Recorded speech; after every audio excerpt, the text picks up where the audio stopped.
ሰበር ዜና በአሜሪካ ለአድዋ ድል ቋሚ የመታሰቢያ ቀን ሲሰየም በሀገር ውስጥ ግን የእገታና የውስጥ ክህደት ፈተናዎች ቀጥለዋል ተብሏል።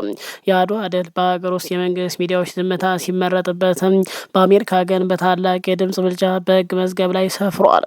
የአፄ ምኒልክና የእቴጌ ጣይቱ ስም በዓለም መድረክ ከፍ ባለበት ሰዓትም የመንግስት ሚዲያዎችና ባለስልጣናት ዝምታ በርካቶችን አስገርመዋል። እንመለከተዋለን።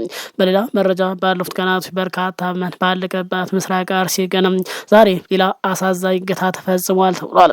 ከ50 በላይ መንገደኞች ያን አውቶቡስ በአርሲ ታግቶ ወደ ጫካ መወሰዱና የጸጥታ ኃይሎች ትዕዛዝ አልደረሰንም ማለታቸው ህዝቡን ከፍተኛ ሁኔታ ማስቆጣቱ ተሰምቷል።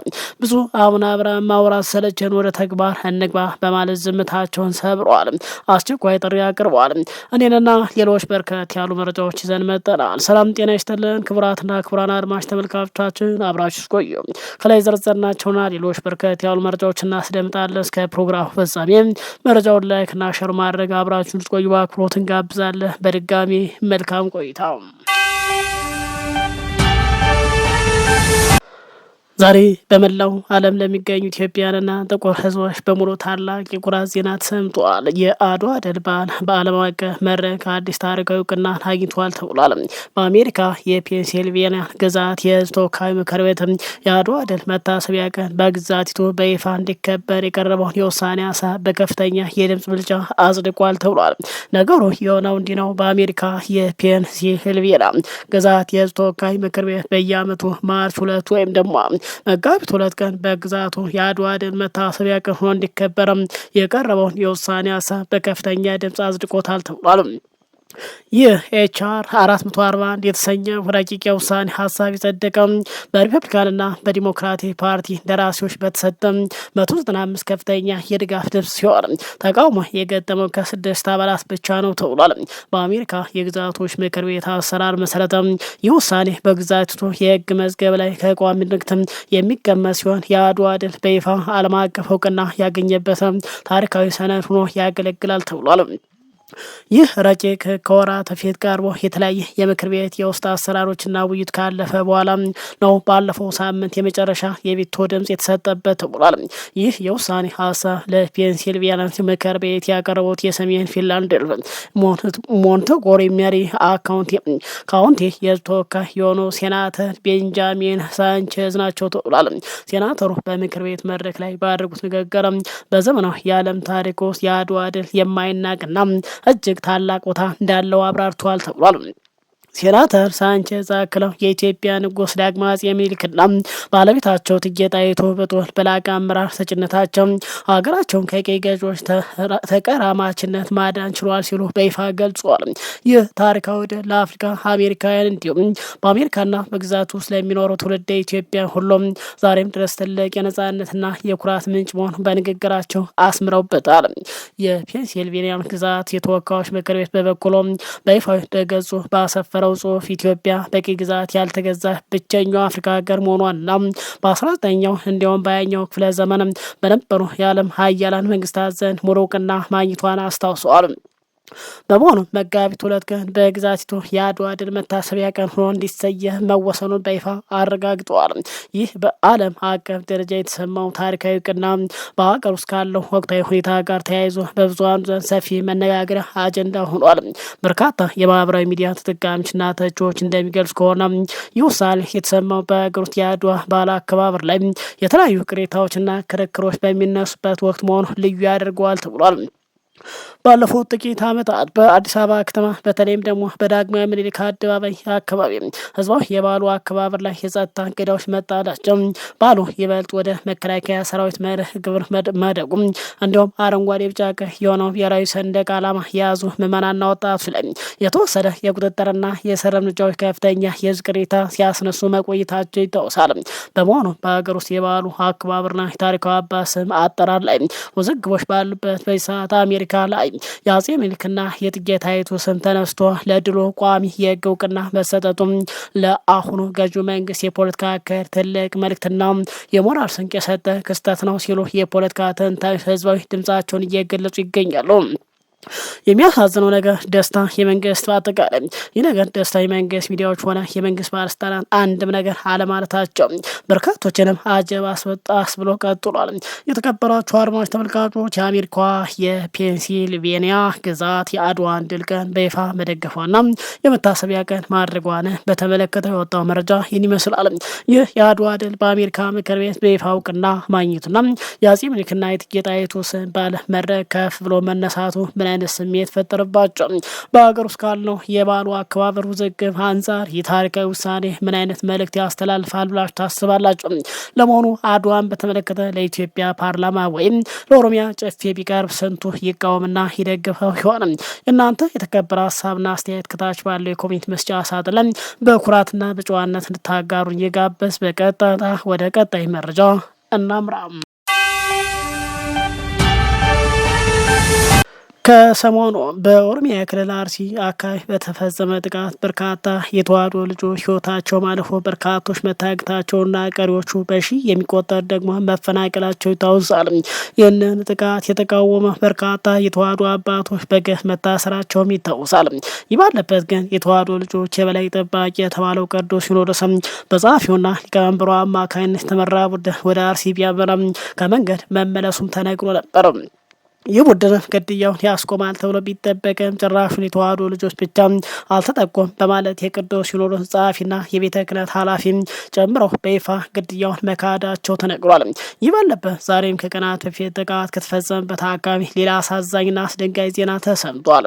ነገሩ የሆነው እንዲህ ነው። ቁጥራቸው ወደ 50 የሚጠጋ መንገደኞችን አሳፍሮ ከመርቲ ወረዳ አቦምሳ ከተማ ተነስቶ ወደ አስኮ ይጓዝ የነበረ ቅጥቅጥ አውቶቡስ ጋዶ በሚባል ስፍራ ሲደርስ ማንነታቸው ባልታወቁ የታጠቁና ፊታቸው በተሸፈኑ ኃይሎች ሙሉ በሙሉ ተይዘው ተወስዷል ተብሏል። በአካባቢ ከሚገኝ ምንጮች የወጡ መረጃዎች እንዳመላከቱ ታጣቂዎች ተሽከርካሪውን ካስቆሙ በኋላ መንገደኞችን ለይተው በማውረድ ወደ ጫካ ይዘው መውሰዳቸው ታውቋል። ይህንን አስደንጋጭ ድርጊት ተከትሎ የታጋይ ቤተሰቦችና የደህንነት ስጋት ያለባቸው ወገኖች ድርጊቱን በጽኑ እያወገዙ ይገኛሉ። ይህንን ጥቃትና እገታ የፈጸመው አካል ማንነት ላይ የተለያዩ አመለካከቶችና ክሶች እየተሰነዘሩ ቀጥሏል። በአንድ በኩል ድርጊቱ በአካል በሚንቀሳቀሰውና መንግስት ኦነግ ሸኔ ብሎ በሚጠራው የኦሮሞ ነጻነት ሰራዊት የተፈጸመ ነው የሚሉ አስተያየቶች ጎልተው እየታዩ ነው። በላ በኩል ደግሞ በአካባቢ ያሉ አንዳንድ ወገኖችና የፖለቲካ ታዛቢዎች ይህንን ሀሳብ በመቃወም ሌላ ክስ ያቀርባሉ። እነዚህ ወገኖች እንደሚሉት ከሆነ ድርጊቱ የተፈጸመው በአካባቢ ላይ የጸጥታ ስጋት መኖሩና የቡድኑን ጥንካሬ ለማሳየት ታስቦ በተቀነባበረ መንገድ የተፈጸመ ነው ሲሉ ይከራከራሉ። ይህ አሳሳቢ ክስተት በክልሉ ያለውን የዜጎች የመንቀሳቀስ መብትና የሰላማዊ ሰዎችን ደህንነት ጥያቄ ውስጥ የከተተ ሆኗል ተብሏል። ይህ በአሁኑ ወቅት በምስራቅ አርሲ የተፈጠረው ክስተት ሰሞኑን የኢትዮጵያ ኦርቶዶክስ ተዋሕዶ ቤተክርስቲያን የቤተ ክህነት ልኡካን ቡድን ወደ አስኮ ሊያደርገው የነበረው ጉዞ ከመንገድ መስተጓጉል ጋር ተያይዞ በስፋት እየተነገረ ይገኛሉ። ልኡካኑ አስኮ ሳይደርስ በፊት መንግስት በራዳር ባገኘት መረጃ መሰረት መንገድ ላይ የኦነግ ሸኔ ታጣቂም ስላሉ ጉዟችሁን አቋርጣችሁ ተመለሱ ማለቱ ይታወሳል። ይህን ተከትሎ በአስኮ ተፈናቅለው የልኡካን ቡድን ይጠባበቁ የነበሩ ከ2000 በላይ ዜጎችም ሳይገኙ ቀርተዋል ተብሏል። ይህ የጸጥታ መዋቅር የሰጠው ምክንያት ግን በህዝቡ ዘንድ በርካታ ጥያቄ አስነስቷል። የመንግስት የጸጥታ አካላት ታጣቂዎችን እንቅስቃሴ በራዳር ጭምር መከታተል የሚችሉ ከሆነ ለምን አስቀድሞ በታጣቂዎች ላይ አስፈላጊውን እርምጃ ወሰደም ሲሉ ጠይቀዋል። ለምንስ የሰላማዊ ሰዎች ደህንነት ማረጋገጥ አልተቻለም ሲሉም እየጠየቁ ነው የሚሉና ጠንካራ ጥያቄዎችና ትችቶች በስፋት እየተሰነዘሩ ይገኛሉ። በተለይ ትናንት አንድ መኪና ሙሉ ህዝብ የታገተው ከዚህ በፊት ጥቃት በተፈጸመበት ቦታ አካባቢ ከመሆኑም በላይ ጥቃቱ ሲፈጸም አካባቢ ላይ በርካታ የመንግስት ኃይሎች እንደነበረው ሲገለጽ አልታዘዝንም በሚል ዜጎች ከእገታው ማዳን አለመቻላቸው ተከትሎ ጉዳዩን አሳዛኝ ማድረጉም ተገልጿል። ባደሩበት መዋል ተስኗቸው አይታችኋል። አሁን ባለፈው እኔ ወደ ስራው እንጂ አሁን ወደ ወሬው ባልገባ ደስ ይለኛል። ለዚህ ነው ዝምታን የምመርጠው። ይህ ባለበት የቀድሞ የቤተ ክህነት ኃላፊው የባህር ዳር አካባቢ ሀገረ ስብከት ኃላፊ ብፁዕ አቡነ አብርሃም በአርሲው ግድያ ጉዳይ ዝምታቸውን ሰብረዋል። ማውራት ስለቸን ወደ ተግባር እንግባ በቃን በል ሲሉ ተደምጠዋል። በባህር ዳር ሀገረ ስብከት በተካሄደው የመንፈሳዊ ደቀ መዛሙርት ምረቃ በዓል ላይ የተሰማውና የብዙዎች ትኩረት የሳበው አቡነ አብርሃም ዝምታቸውን ሰብረዋል። በዚህ የምረቃ መርሃ ግብር ላይ ኢትዮጵያ ኦርቶዶክስ ተዋሕዶ ቤተክርስቲያን በአሁኑ ወቅት እያለፈችበት ስላለው ታላቅ ፈተና፣ ስለ ሊቃውንቱም መፈናቀል እንዲሆን በዲጂታል ዘመን ስላለው አዲስ የስለላና የቴክኖሎጂ ስጋት ሰፊ ማብራሪያ ሰጥቷል። በባህር ዳር አህጉረ ስብከት ስር በሚገኘውና በብፁዕ አቡነ ጴጥሮስ እንዲሁም በብፁዕ አቡነ በርናባስ በሚጠሩት አንጋፋ ማሰልጠኛዎች የ73 ደቀ መዛሙርት የምረቃ በዓል ተካሂዷል። በዚህ ታሪካዊ የምረቃ በዓል ላይ እንደተገለጸው በአሁኑ ወቅት አንጋፋ የኢትዮጵያ ኦርቶዶክስ ተዋሕዶ ቤተክርስቲያን ከፍተኛ ፈተና ላይ እንደምትገኝ ተመልክቷል። በተለይ ባለፈው ጊዜ በተለያዩ የሀገሪቱ ክፍሎች በነበረው አለመረጋጋት ምክንያት ምዕመናን ታቦታትና መንበሩን ተሸክመው ለማሸሽ ከፍተኛ መስዋዕትነት መክፈላቸውን ገልጿል። አሁንም እየከፈሉ ነው ሲሉ ገልጿል። ከዛም በላይ ቀደም ሲል ታላላቅ አድባራትና ገዳማት ይመሩ የነበረው ታዋቂ ሊቃውንት በአሁኑ ወቅት ከተደቀሰበት በአጠቃላይ ቦታቸው ተፈናቅለው በተለያየ ከተሞች የቀን ሰራተኛ እስከመሆን የደረሰ ከባድ ማህበራዊና ኢኮኖሚያዊ ቀውስ ውስጥ መውደቃቸውን በይፋ ገልጿል። አዲስ ለሚመረቁ መምህራንና ሰባኪያን ቀሳውስት በተላለፈው መመሪያ መሰረት ቀጣዩ የስምሪት ዘመን በፈተና የተሞላ መሆኑን ጠቁሟል። የወንጌልን ቃል መሰረት በማድረግ እንደ በጎች በተኩላዎች መካከል መላክ የሚለው ሀሳብ የተብራራ ሲሆን በአሁኑ ዘመን ክፋት በከፍተኛ ደረጃ መጨመሩ ተገልጿል።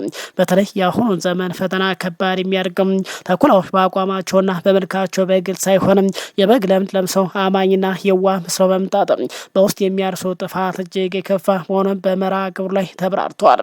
አዲሶቹ ተመራቂዎች ይህንን ነባራዊ ሁኔታ ተረድተው በብልህነትና በየዋህነት እንዲያገለግሉ አደራ ተብሏል። በንግግሩ ውስጥ ሌላኛው ልዩ ትኩረት የተሰጠው ጉዳይ በዘመናዊ ዓለም እየተስፋፋ የመጣው የዲጂታል ስለላና የቴክኖሎጂ ቁጥጥር ጉዳይ ነው። ለአገልጋዮች በተላለፈው መልእክት በአሁኑ ወቅት እያንዳንዱ የሰው ልጅ እንቅስቃሴ በአይንና በካሜራ የተያዘ መሆኑን መገንዘብ እንደሚያስፈልግ ተገልጿል። በትላልቅ ከተሞች ላይ ካሜራ አለ፣ ተመልካች አለ የሚለው የአይን ምልክቶች መኖራቸውን በማስታወስ አሁን ላይ ቴክኖሎጂ እጅግ ረቆ ከመብራት ጋር አልፎ ተርፎ በሰው መነጽር ላይ ጭምር በሚደበቁ ጥቃቅን ካሜራዎች ሰዎችን መቅረጽና መከታተል ወደሚቻልበት ደረጃ መሸጋገሩ ተብራርቷል። ይህ ዲጂታል ማቀናበር በሰለጠነበት ዘመን ሰላማዊ ሰዎች አገልጋዮች በእያንዳንዱ እንቅስቃሴያቸው ባለባበሳቸው፣ በአመጋገባቸው ሳይቀር ጥንቃቄ ሊያደርጉ እንደሚገባና አደባባይ ላይ ለውርደት ከሚዳርጉ መሰናክሎች ራሳቸው እንዲጠብቁ ጠንካራ ማሳሰቢያ ሰጥቷል። በዚህ መርሃ ግብር ላይ የቤተክርስቲያንና ክብር ልዕልና የጠበቀ የቀድሞ አባቶች ታሪክ ማውሳትና ስማቸው በበጎ መዘከር ተገኝ መሆኑን ብፁዕ አቡነ አብርሃም ገልጿል። አቡነ አብርሃም አያይዘው በሰጡት መረጃ ባለፉት 8 እና 7 ዓመታት የኢትዮጵያ ኦርቶዶክስ ተዋሕዶ ከባድ ፈተና ውስጥ መውደቋን ገልጸው በተለይ ጥቃት ፈጻሚዎችና አስፈጻሚዎች የሚጠቀሙት የውስጥ ተኩላዎች መሆኑን ገልጸው በኦርቶዶክስ ስልጣን ይዘው አሁን ከውስጥ ያለውን መረጃውን አሳልፈው በመስጠት ቤተ ክርስቲያኒቱን እንድትጠቃ አገልጋዮች እንዲታሰሩ፣ እንዲገደሉ በመደረግ ላይ ናቸው። በተለይ በወለጋ በአርሲ የሆነው ይህ ነው በማለት አሁን በስሟ ስልጣን ይዘው ክህደት ፈጽመውብናል። ህዝቡ በጋራ ተደራጅቶ ታገል በቃ ሊባል ይገባል። ከመግለጫና ከወሬም ወጠን በጋራ እንስራ በማለት ጥሪ ሲያቀርቡ ተደምጠዋል። ክቡራን አድማጭ ተመልካቾች የሰዓቱ ምርጫ ይመስላል። ከሰዓታት በኋላ በሌላ አዳዲስ መረጃ እንገናኛለን። እስከዛው ሰላም ቆዩን።